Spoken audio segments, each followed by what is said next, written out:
Hey everyone, welcome to my channel. I hope you're all having a fantastic day.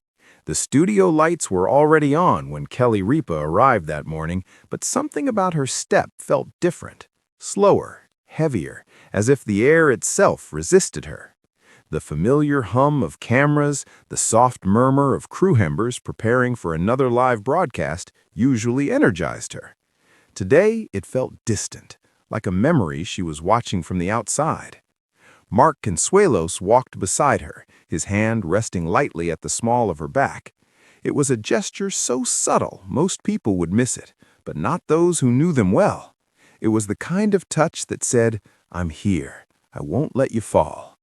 For weeks, rumors had whispered through headlines and social media feeds. Something was wrong. Fans noticed Kelly's laughter didn't linger as long. Mark's smile, usually easy and playful, carried a shadow. And now the truth was pressing against their hearts, demanding to be spoken aloud. That morning, they had made a decision. They would tell their story, not for sympathy, not for spectacle, but because silence had become heavier than the pain itself. It came on an ordinary evening.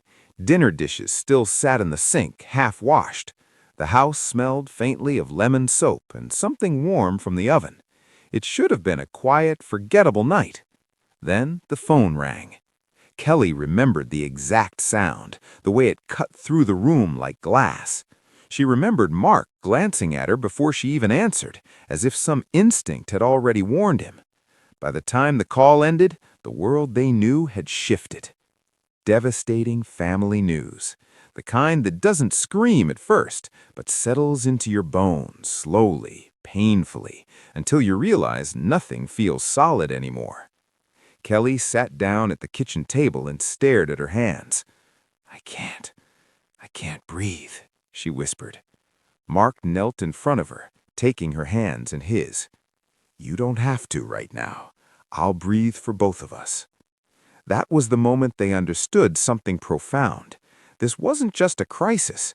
It was a test of everything they had built together over decades of love, laughter, arguments, forgiveness, and growth. To the outside world, Kelly and Mark had always seemed unbreakable, the golden couple, best friends, partners who teased each other on air and still held hands off camera. But grief doesn't care about public images. At night, when the house was quiet and the kids asleep or miles away living their own lives, the pain crept in. Kelly would lie awake, staring at the ceiling, replaying every memory, every what if. Mark noticed the smallest changes, the way she stopped humming while brushing her teeth, the way she folded laundry in silence instead of chatting about her day.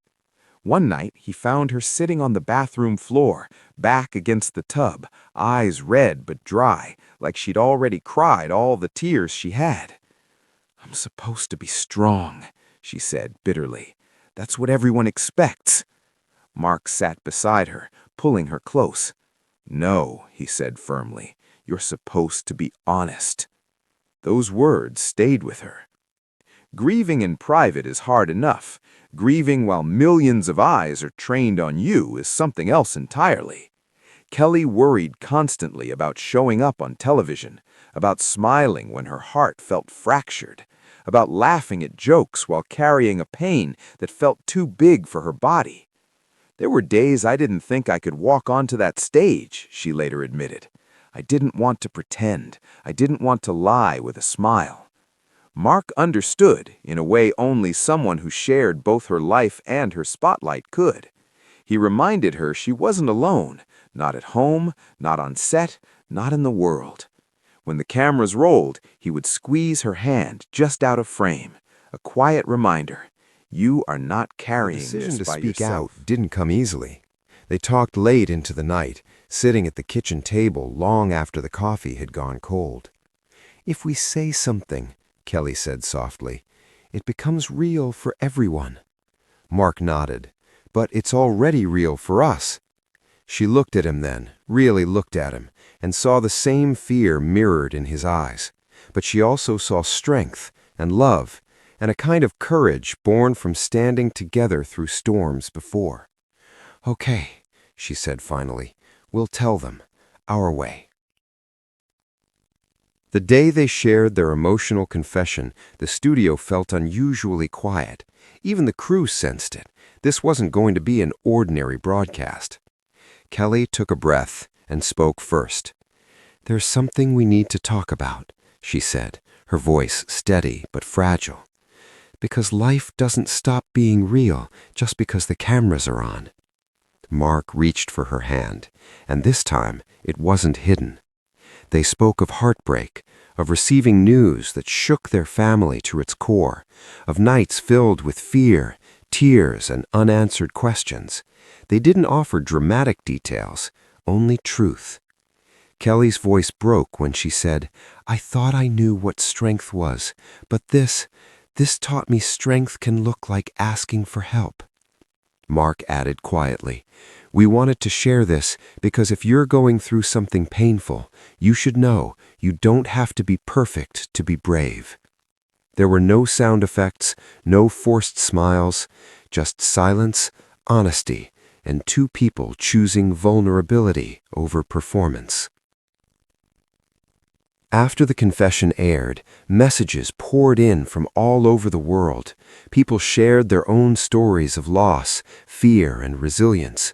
Strangers thanked them for saying what they couldn't find words for themselves. But what mattered most happened when they returned home that night. Kelly kicked off her shoes and collapsed onto the couch, exhaustion finally catching up to her. "I feel exposed, but lighter."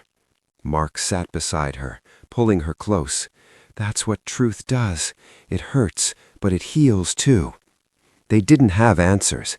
The devastating family news hadn't magically resolved. The road ahead was still uncertain, but something had changed.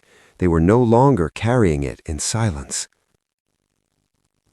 In the days that followed, Kelly reflected on how grief had reshaped her.